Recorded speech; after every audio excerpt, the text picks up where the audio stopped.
Welcome back, fellow armchair generals. This is Gamer 1745 here, and yes, we're playing Hearts of Iron 4.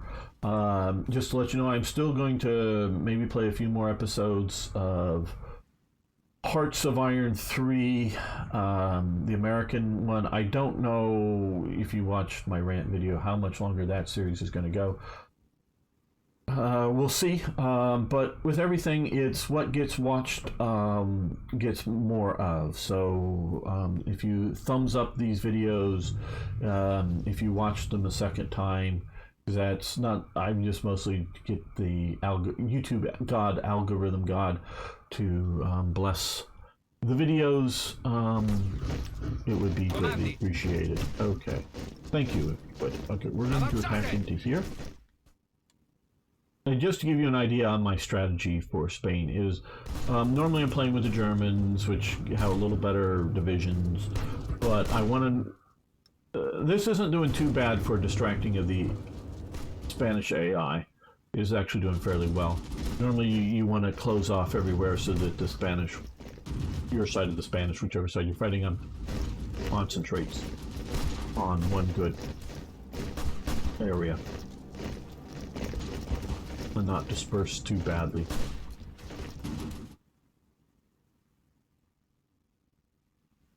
And so we're still very much in the build-up phase of the game.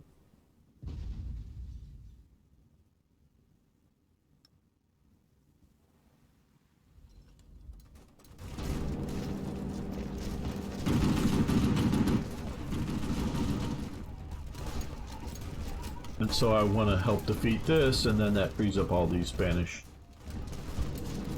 divisions to move into the main push towards ending the war. And yes, I sort of hope to end by 38. We have very strong war support, very strong stability, reasonably good manpower, factories, and we are building some synthetic refineries to better deal with things. We are getting reasonably good compliance here. Reasonably, time considered.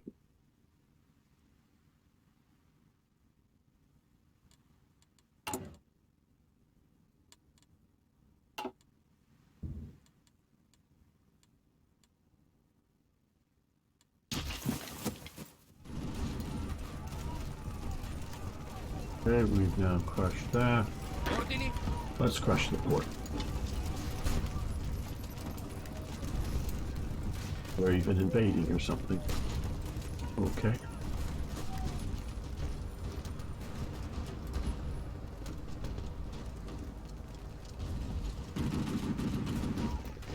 Pronto, signor. That direction. Take this down. German divisions I see moving around there, Portuguese volunteers.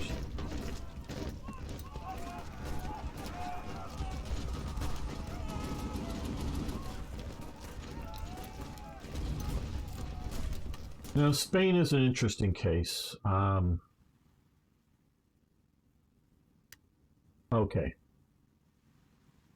Two topics here for Spain, because we are sort of coming to the end.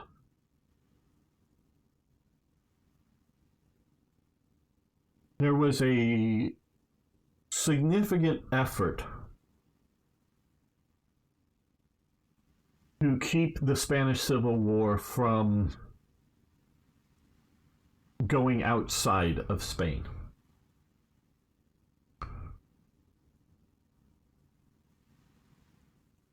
The Western governments, we'll call them that supported the Republicans,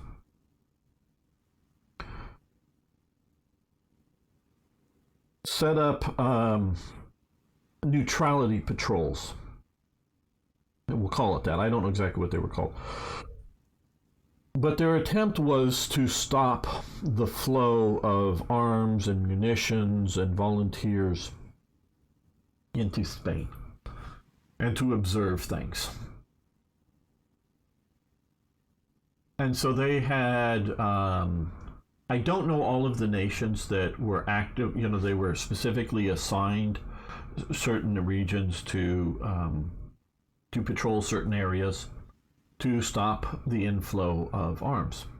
And I really sometime I love a nice little article that that was, I don't know, 20 pages, not necessarily a big thick book that would talk about this and better. If I would love to read something like this, but I know bits and pieces. So that they were there to try to, like I say, stop the flow of weapons into it, with the presumption of exhausting one or both sides to hopefully contain the conflict and end the conflict. Now, as we can see here, I would say that this is historically incorrect, and that we see a Soviet division here. The Soviets, to the best of my knowledge, there were no Russian fighting forces in Spain, but there were huge amounts of Soviet arms, Soviet munitions coming into Spain. There may be Soviet pilots that would be Russian, I'm talking there. I think there were some of those. And lots of Soviet advisors, including a lot of Cheka or whatever the KGB at the time you would want to call them. I think the NKVD was more domestic. I don't know. Sorry, I don't know enough of that. But they were in there in fairly strong numbers. Now, how did they get their supplies in with heavy, fairly heavy Allied patrols around the region to stop this thing? And the answer is, I can't exactly tell you how they got it in. I can tell you that one of the nations that supplied ships to the neutrality patrol was Germany, including, I think, was it the Deutschland? I think was on it for a while.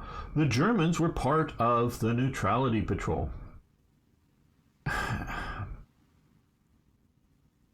And I think it was the Deutschland, I'm not sure. One of the ships actually gets bombed. One of the German vessels gets bombed by Republican Air Force elements. And there's like 12 Germans killed or something on board the ship. And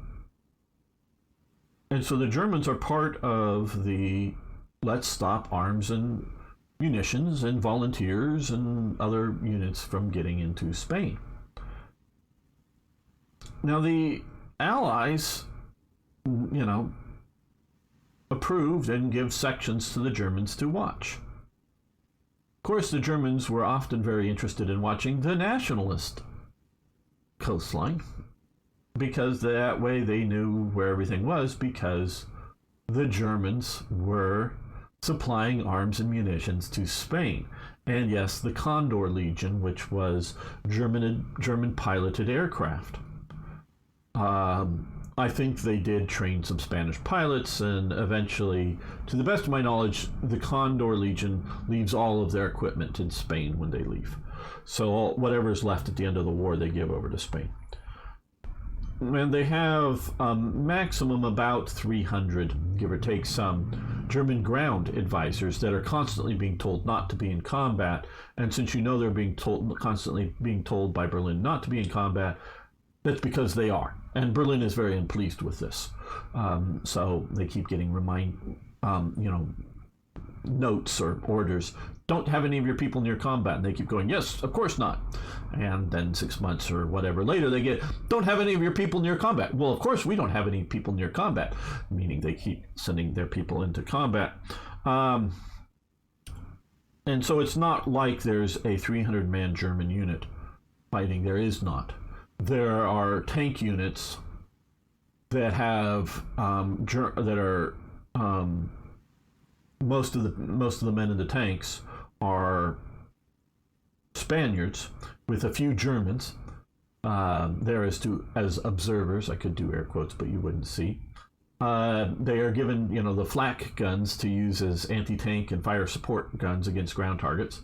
And again, those are probably commanded by Germans, but manned by Spaniards, and Spanish infantry equipped by the Germans, and again, advised or commanded by German people, not just all officers. There's lots of like NCOs and whatnot. So there is no, there is. I'm looking to see. I know we've seen some here around. There is no German divisions. No, we can see like this group here. There is no German division serving in Spain.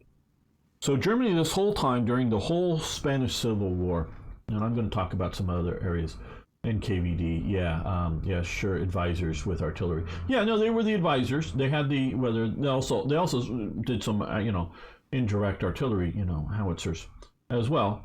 But the guns themselves, were being operated by Spaniards, and it was the Germans, commanding and doing the technical, meaning like maybe, giving them the aiming and making sure that they're operated and positioned well, training up the Spaniards. At least for the ground forces, it was always German high command back in Germany always meant them to be for like schools behind the lines for the ground forces. The air operations was always meant to be German and piloted forces wearing quote-unquote Spanish uniforms, basically tan uniforms with no German markings on them. Now, it was a buddy of Goering sets up the main munitions. I don't know how much armaments. Munitions are the things that come out of a gun. The guns themselves are armaments. So definitely munitions, meaning sending ammo, whether for artillery or machine guns or rifles or whatever. Sets up a scheme to supply Spain with shipping in. And none of these ships are ever intercepted and confiscated. To send supplies to the nationalists, and it's set up, and it's being paid for. Okay, so eventually this guy who sets the company up has 3 ships that are bringing in supplies to the nationalists. Just 3, but 3, and they're going back and forth, and they're being paid for by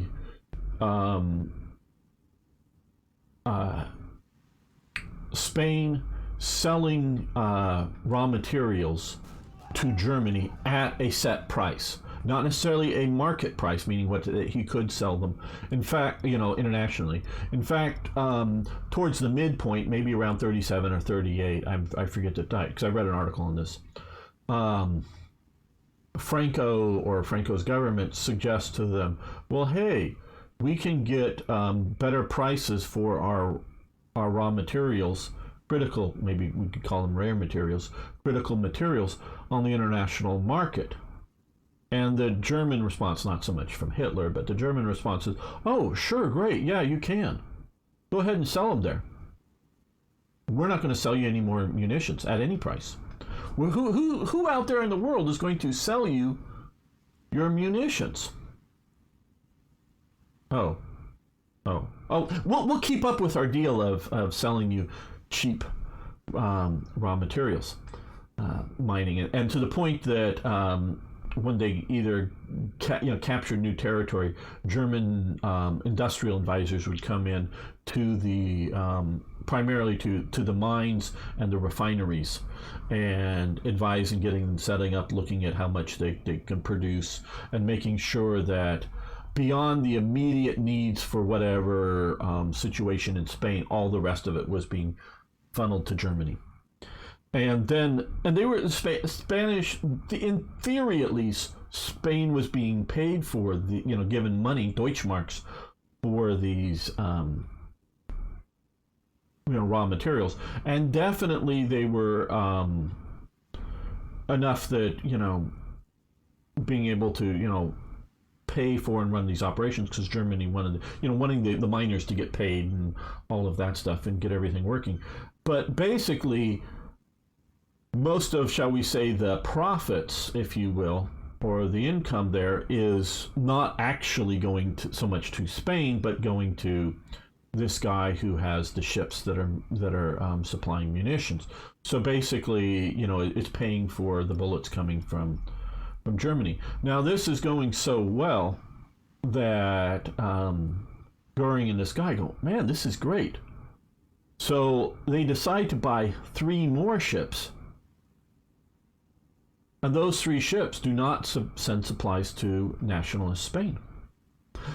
They sell German-made munitions to Republican Spain. So long as there was a coastline that they were smuggling in 3 ships, hauling as much ammunition as they can that are made in German factories to the Republicans. So they're doing this. They're supplying, I don't know that it's equal, but they have 3 ships that are supplying into national Spain, and they have 3 different ships supplying into Republican Spain, sort of under a different company name, so that I don't know that the Republicans and the spies or whatever knew that they were Goering's ships that were supplying them with bullets to shoot at the Germans. But during the whole time of the Spanish Civil War, Germany does not acknowledge and tries as much as possible to keep it a secret, or maybe shall we say keep it deniable, that the Germans are involved in the ground in Spain. And remember, like, they're on part of the Neutrality Patrol. As soon as the war is over, they do hold a big parade in Berlin, in which all of the Condor Legion, not just those that, because during the period of the war, they had approximately 500 guys on the ground, but they were rotating through them. Very few, I think there were a few, but very few were more or less there at the beginning through to the end, or whatever. They would go through as tours of duty, because they wanted to cycle them through, especially with the pilots. They wanted to, Adolf Galland was one of the pilots that was cycled through the Spanish Wars to get them some experience. So they were cycling through. So they had a big parade, and they were all wearing new, but quote unquote, their sort of Spanish uniforms. They didn't have Spanish markings on them, but they were sort of tan uniforms and whatnot, not the standard German ones. Wasn't up to. But during the bulk of the war, they weren't there on day one, but very early, Italy sends in approximately 3 divisions. I say approximately because it's really, I think, 2 divisions plus sort of a brigade, if I remember correctly. And I could have looked this up, but I haven't. That they sent in. But these guys are wearing Italian uniforms, carrying Italian flags, if you will. They are not hiding their Italian origins. They're not trying to make out as if they're just international volunteers to the fight the communist world threat. No, this is very much an open Italian operation. I think this is not just this. There's multiple reasons for this. One is Mussolini's anti-communist, anti-socialist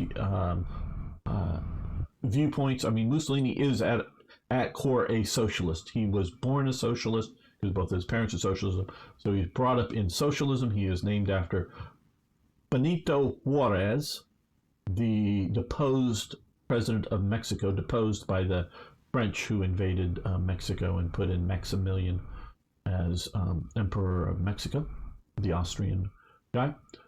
So his parents named him after Benito Juarez. I don't know if Benito is a common Italian name at all. I think it is more Spanish name, but I'm not sure. Not sure at all. And he grows up and ends up being the main publisher of the largest socialist publication in Italy, experiences World War I, and then rejects international socialism. He becomes an ardent nationalist, but also ends up rejecting leveling. This is a term that I don't see many other people in the modern world use. I get it from, there were levelers in Britain during the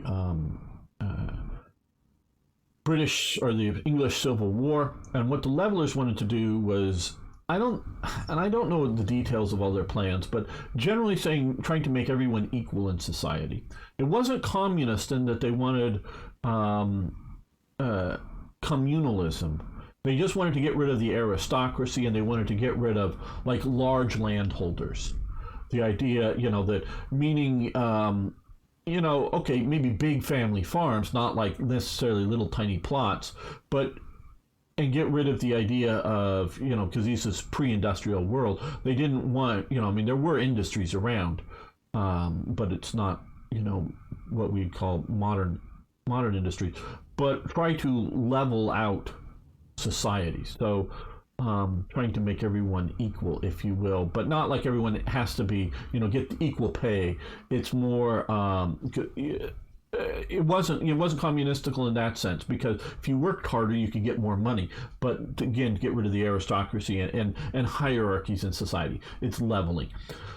So there's leveling socialism, which at its heart is communism, but also other socialists which want redistribution of wealth to make everyone equal as the goal or ideal. Mussolini rejects that as well. He becomes, and I'm not an expert on Italian fascism and fascist thought, but I think I'm on reasonably solid ground here. He accepts that there's going to be hierarchies in society, and there's going to be rich people in society, and there's going to be less rich people in society. But what he wants is everyone to, have a quote unquote, is what we see very much in American unionism. Unionists in America have traditionally been vaguely socialist, which I would say is actually, they're probably a bit more fascist in a way. Not saying they're totally fascist, just saying a bit more fascist in that they want everyone to, quote unquote, have a living wage. They're not like American unions, and I don't know about unions in other parts of the world or whatever, but most American unions aren't trying, they end up destroying in many cases whole industries, if not like the steel industry, if not particular companies, but they're not really at heart in their belief trying to destroy that company. What they're trying to do is, okay, yes, rich people get to own the company, but pay everyone their living wage as they see it. And yes, and some of those, some of the atrocious situations during the late 19th century and early 20th century are really bad, and they're trying to improve that, and that's good, but they go too far in my opinion. But they're trying to have everyone have a good minimum wage, a good living standard, and have this, Mussolini's fascism, have the state redistribute a certain element of wealth from the top of the pyramid to the bottom to make sure everyone's okay, but not trying to, and not the goal of the party, the society, or whatever, is to make everyone equal. Just bring the bottom up high enough to a good standard, is how Mussolini would see it. So they're trying to get rid of the true destitute poor at the bottom. Obviously, there's going to be less rich versus the rich at the top, of the pyramid. And so if you always have, if you have a pyramid, always the bottom, whatever the bottom is the poor. But he's trying to get rid of destitution, and there's been a lot of destitution in Italy with industrialization and whatnot, and before then too as well. So he's trying to do that with his socialism. So fascism is a type of socialism. No, it is not international socialism. It is highly nationalistic socialism. And two, it is accepting of hierarchies in society, both in wealth as well as power and prestige. So it's hierarchical socialism, but it is still socialism at its core. So part of what Mussolini is fighting is international socialism, which includes syndicalism, which includes, as he would see it, as anarchism, as communism, and all of this stuff. That's part of it. Part of it is, I think, directly towards his dream of revitalizing the Roman Empire.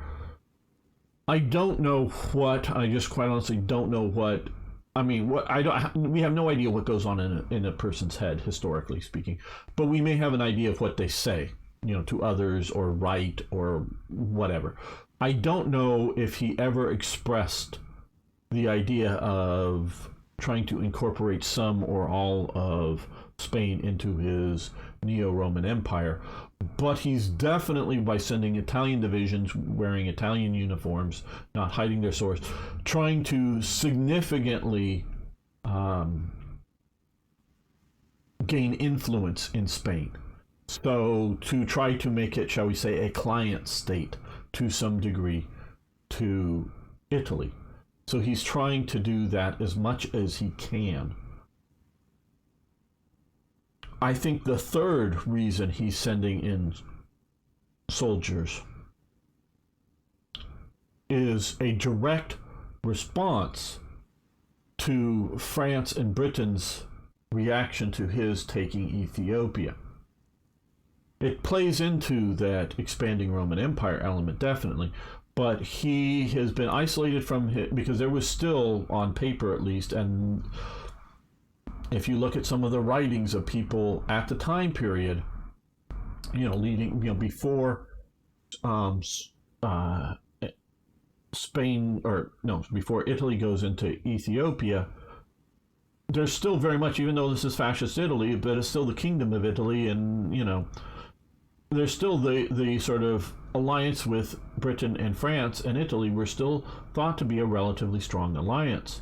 And it's just the Italians were doing, France during this time period is going through, revolution wouldn't be quite strong enough, but there, especially I think in 1934, there's a sort of big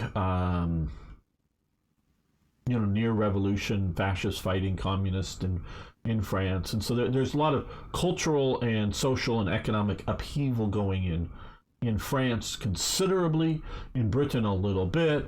So fascism at the time, and you can even look at America at the time up until World War II, fascism is not a dirty word. You can look at the Rockefeller Center in New York City, which is still there, a big building, the Rockefeller Center, and you can, carved into the building, into the basic structure of the building, are a bunch of fascist iconography that's still there to this day, because Rockefeller and a bunch of other people were admiring what Mussolini was doing. Not that they necessarily wanted to bring fascism entirely to America, but they sort of wanted to bring elements of fascism to America. It is only once Italy truly becomes an ally of Hitler do they start rejecting the idea of fascism.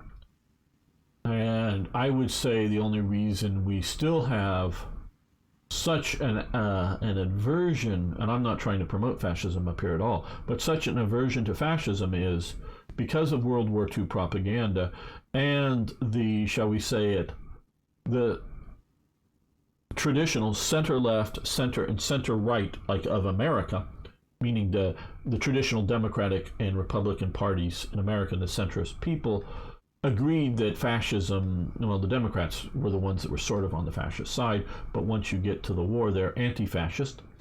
The Republicans were always against, because the Republicans are always against the fascist element in America. I know they call them fascist now, but they're not. They're the opposite of fascism. They're the laissez-faire economics type people, which is the opposite of fascism. Closer aligned to the anarchists of Spain, I would say, than fascist Italy. Except for they're not leveling.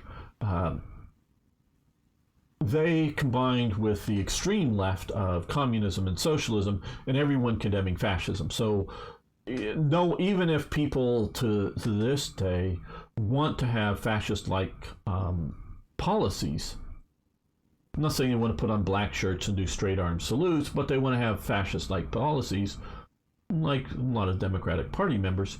They can't admit it, even though they, in fact, do want to have those types of policies. So, like I say, it wasn't a dirty word.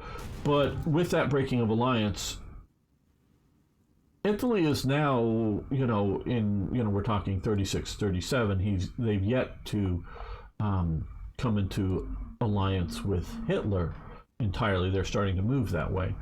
But he's looking at, I would say Mussolini is looking at building up allied nations, whether this would be possibly a puppet state or just a friendly state in the region that gives flanking elements to France. So the consequences of Britain and France going so hard to stop the Ethiopian situation here of Italy invading and conquering it has had massive ramifications. Now, had you not had Italy supporting the nationalists, had you, could you have kept out Soviet control in Spain? I don't know.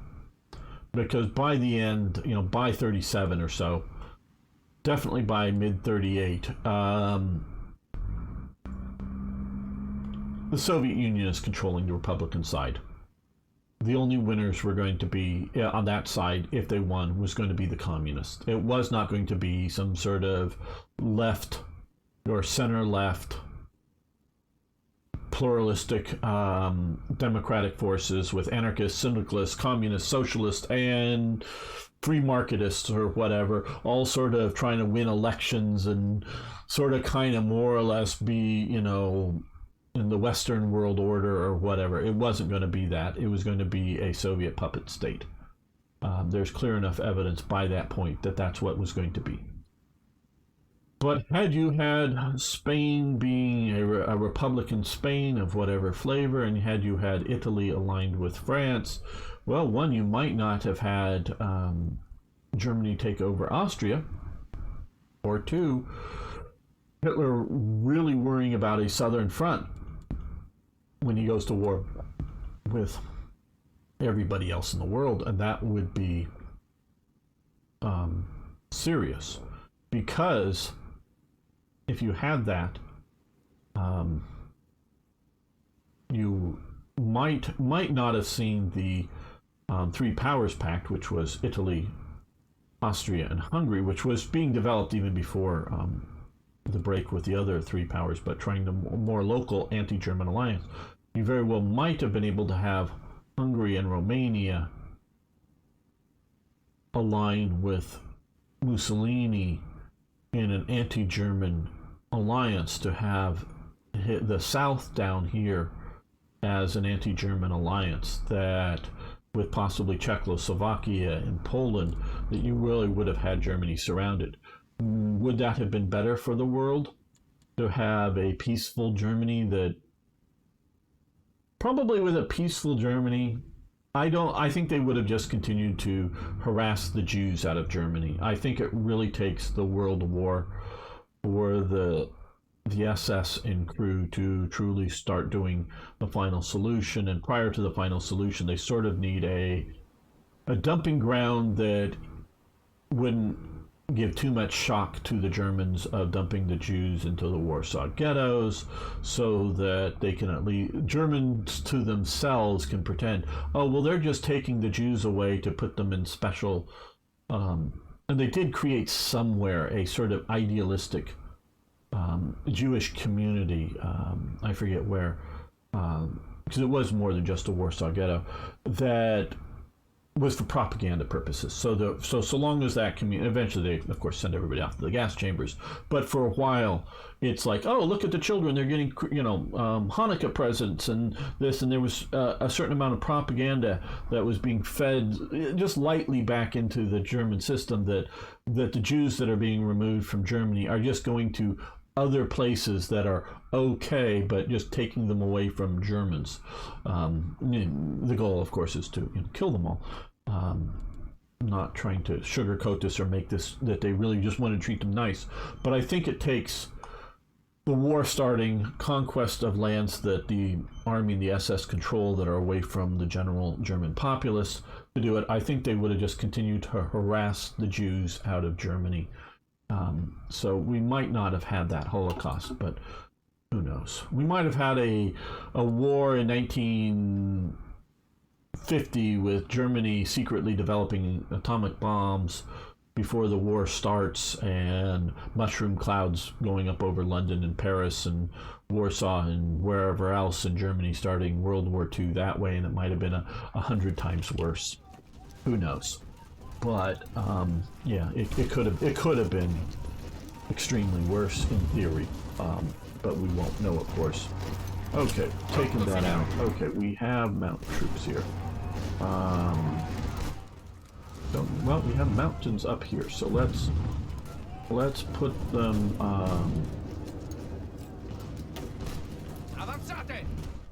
Put them on trains and get them up there.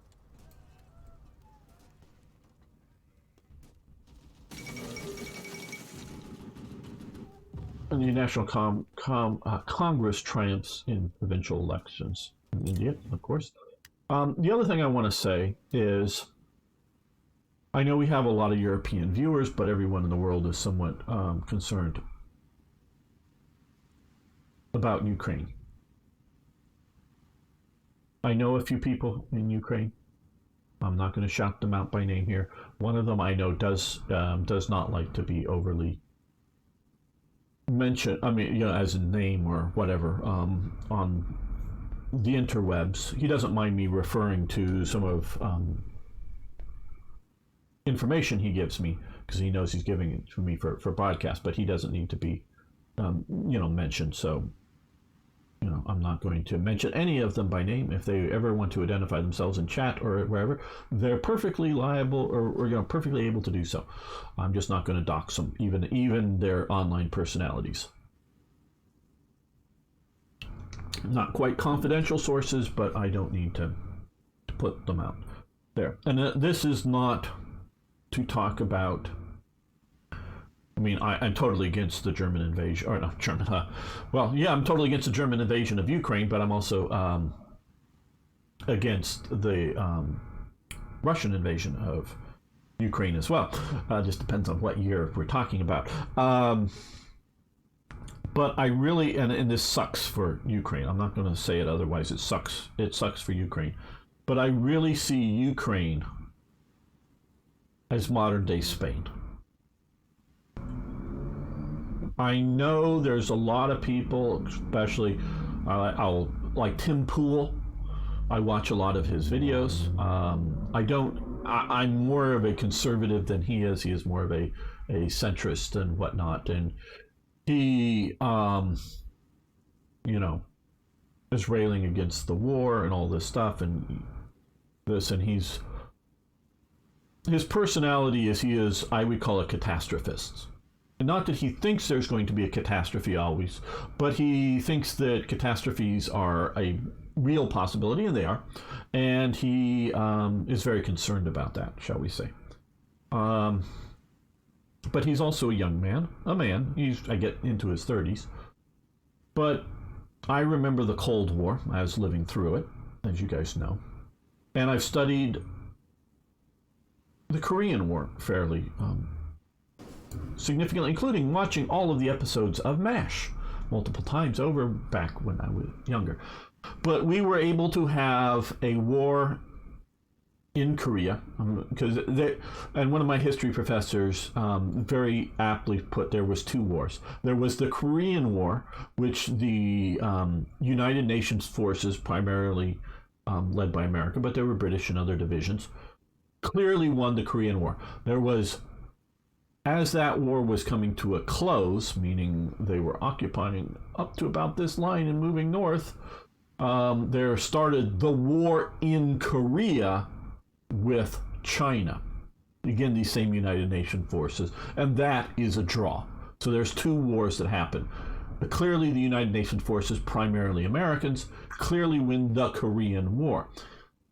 It becomes, and 90+% of the ground forces are Chinese after that point. They do raise North Korean units, but it is mostly Chinese forces that are fighting the United Nations troops, and it's still the United Nations troops, again, primarily Americans, fighting that. And that war happens. And in that theater, and during this time, it is clear that there are Russian pilots flying Russian-made aircraft that have Korean markings on them, and they may have a Korean badge on their uniform or something, but they're clearly Russians that are flying aircraft against the Americans in that front. But during this war, and even at a point MacArthur is talking about trying to get some nationalist Chinese up to help support it, which Truman probably very rightly shuts down, because there are no attacks on Chinese vessels, civilian or military. There are no attacks of U.S. military vessels or civilian vessels outside of the sort of theater of war. There are a few incidents of vessels being shot up here, but it's in the theater of war. So we see an active United Nations using carriers, using submarines, using all kinds of air power, fighting in here. MacArthur wants to nuke along the border here to not nuke China, but nuke along the border to stop the flow of forces, particularly early on when he's being pushed back. He asks for it. Local use of tactical use, shall we say. I mean, it's in a strategic sense of fight into Korea, but not to like bombard factories or rear area things. And this is, quite honestly, my understanding is a very low populated area along that, though I could be wrong, but it wasn't major population centers, that's for sure. And hi OCB, I'll get to the chat in just a moment. But we see the idea of two nations fighting each other being contained. I don't know the status. I don't think it was China wasn't very nuclearized, as in weapons, at that stage. They may have had a few bombs or something, but they weren't much. But we see that happening there. And of course, we see the Spanish Civil War. So I see the Ukraine, so long as there are not American or German or whoever's flag divisions fighting in here. It's one thing if there's, I know most of the training that's being done by the different nations, and I noticed even Australia is committed to training some Ukrainian forces, but a lot of them, they're being taken out of Ukraine and flown to it, because I've seen some video of them being trained in the United Kingdom. They're being taken out and trained in other parts of the world, and my understanding is, again, not my knowledge of, but my understanding is there are, shall we say, CIA assets, meaning not Ukrainians, but people with laptops or other things like that they're not handing over to local people, that is not supposed to get into locals' hands, but that are getting things like satellite feeds and high-level drone feeds and other signal intel type feeds and whatnot into there, so that when you're planning a strike, and supposedly they're not providing information for deep strikes into Russian territories outside of Ukraine, but they're providing information on operations in there. Okay, 1964. Thank you, OCB. I'm always on some of these things fuzzy on some dates.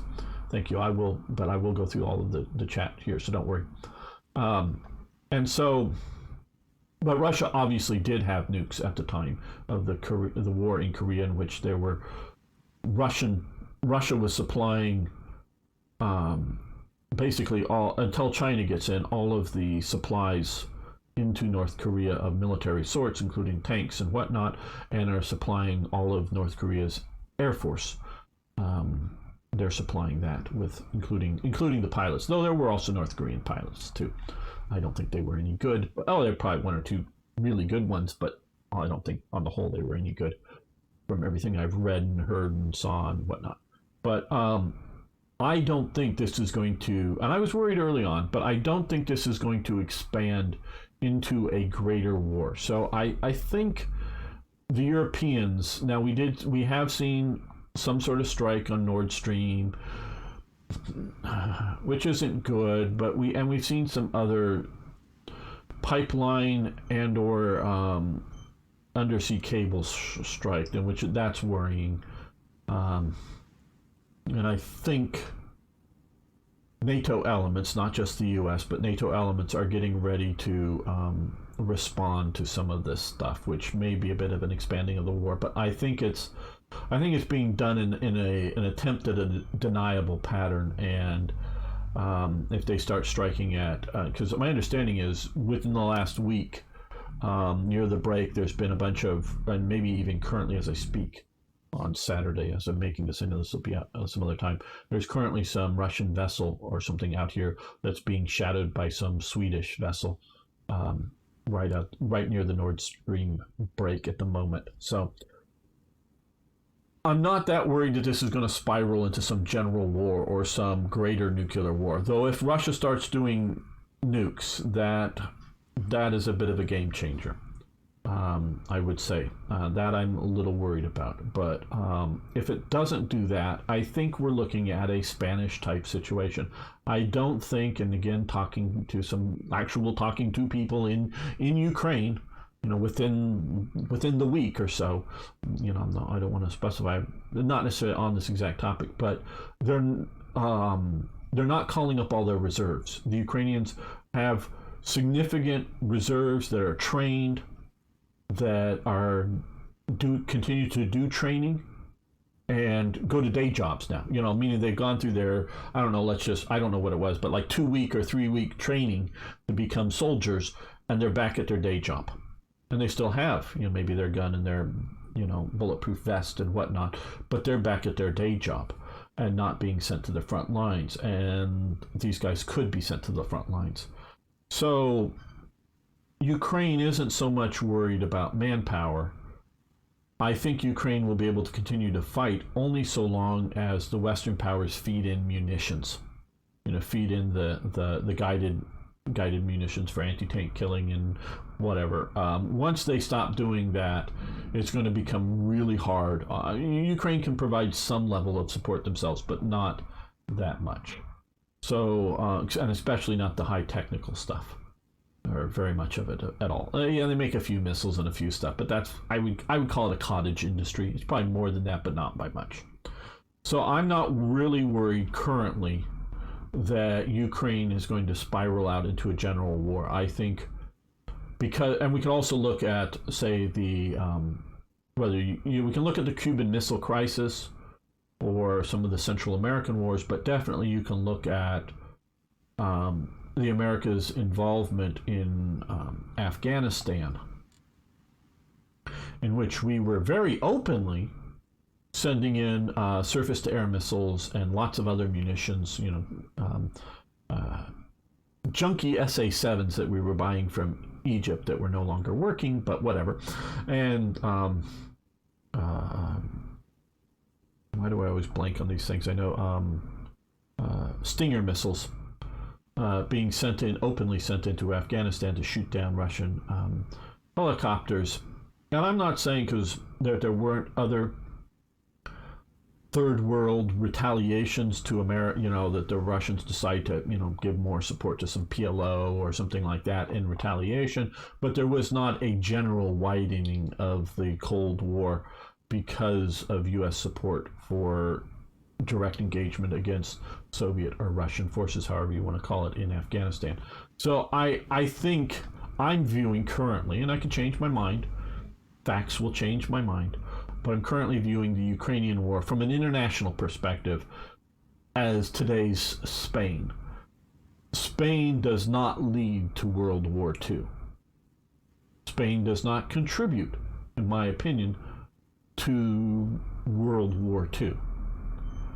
World War II happens because of Germany's expansion into first Austria, then Sudetenland, then taking over the rest of Czechia and setting up Slovakia, and of course Poland grabbing a piece, and Hungary grabbing up a bunch of pieces, including out here, and then of course going into Poland. Now there might have been a World War II with expanding Russian Empire or Soviet Empire, but that's another question. So, in my opinion, Spain is ultimately an isolated incident. Its only contributions, in my opinion, to World War II are as a testing and training ground for weapons. That, to my mind, does not follow on that the weapons will then. Well, yeah, they were just getting ready. They were learning how to use them because they were already planning on. Well, if you're already planning on going to war anyways, and Hitler was, it doesn't matter. If they found out that all the German weapons sucked, well, he'd just change his weapons and maybe delay the war. It doesn't. It doesn't.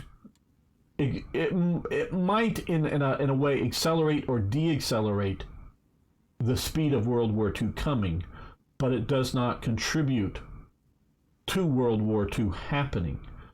Because maybe if the fight took longer or if they were losing, Germany might have delayed things. Maybe, I don't know. And if the Italian divisions were seen to suck even worse, Italy might have reevaluated its going into World War II. But it in and of itself does not cause or contribute in my way. Change my mind. Anybody live or later on that you really think only because of Spain World War II happened, or it was a serious element to decision-making processes, shall we say. I don't see that on any side. Now let me check out what was said in the chat while I was, again, monologuing. To be fair, Gamer, you've been around for the Punic Wars. Well, just about, OCB, I know, but I don't want to always... if you won the Korean War, there wouldn't be North Korea in the country. Yeah, well, I know. What I said is, and I don't know if you caught it all, OCB, there were two wars. There was the Korean War, which was North Korea invading South Korea, and then the UN response to that, which then conquers virtually all of Korea. And then there's the second war, the war in Korea with China, and that one was a draw. Okay, the first one was a UN victory, primarily America, but a UN victory. The second one, and they followed right one after the other, or there wasn't a break between the two of them. The second one was a draw. I will totally admit that was a draw. But it's sort of your definitions. By themselves or via the Soviet. Yeah. Well, of course, they got a lot of Mao wanted it because of Taiwan Strait incident crisis in the 50s. Absolutely. So yes. Yes, no. I agree with my professor that the U.S. primarily wins the Korean War, but the war in Korea with China is a draw. That's where you get the draw in the current North Korea. North Korea has always been first a Russian puppet state, I would say, and then with the collapse of the Soviet Union becoming a Chinese puppet state. Because if you look at North Korea in the Cold War era, they're really much more using Russian equipment, Russian provided stuff than China. And I think that's because even though the Chinese win the battle here, they're not really in a place to set up North Korea, but Russia is, industrially and otherwise militarily.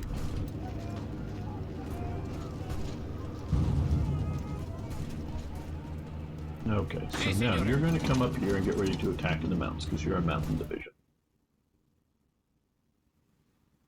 And it is time to end this episode. I know there was a lot of talking, but I hope it was entertaining.